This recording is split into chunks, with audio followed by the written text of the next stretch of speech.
All things you must know about mesothelioma lawsuits. If you have been diagnosed with the kind of cancer called mesothelioma because of prolonged exposure to asbestos fibers and some elongate mineral particles, there are several issues you should consider.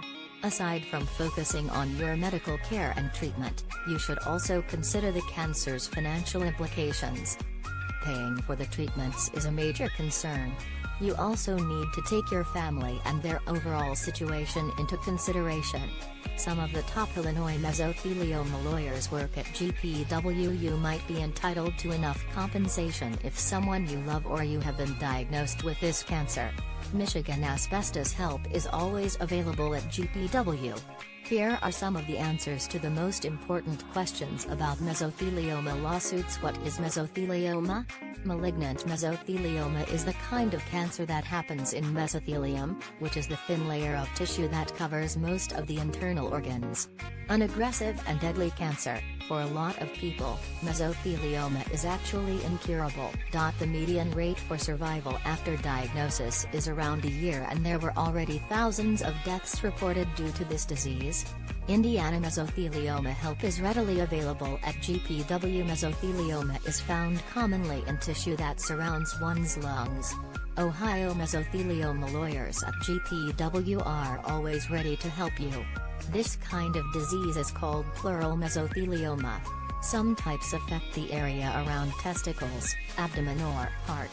More often than not, people who have worked in the industrial operations that involved asbestos are in shipbuilding, mining, milling, manufacturing, construction, and automotive. How long should you sue? Usually, mesothelioma develops within a decade or more after being exposed to asbestos. The statutes of the limitations that differ by state typically afford you between 1 and 5 years from mesothelioma diagnosis to file a case. You must also act sooner than later because there are states that only give a year from mesothelioma diagnosis to sue.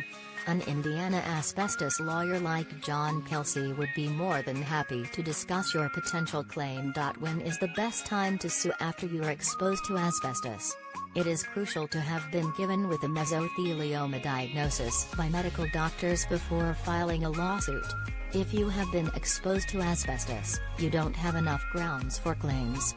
In case of having a mesothelioma diagnosis, you must contact a mesothelioma lawyer as soon as possible while keeping in mind the particular statutes of the limitations that might apply. If this disease interferes with your ability to work or do some daily activities, you definitely have a case. If you have been exposed to asbestos, yet you do not have mesothelioma, it is important to do the following research: the illnesses that are related to asbestos. Look for medical attention if you're sick. Monitor your overall health. Discuss asbestos exposure to your physician. It is also essential to note that you can't file or join in the class actions lawsuits as the prognosis of each individual is different. Mesothelioma lawsuits are complex and typically should be handled by professionals. Some of the best mesothelioma lawyers work at GPW. Thus, you will have to file your case in an individual manner. If you think you have mesothelioma,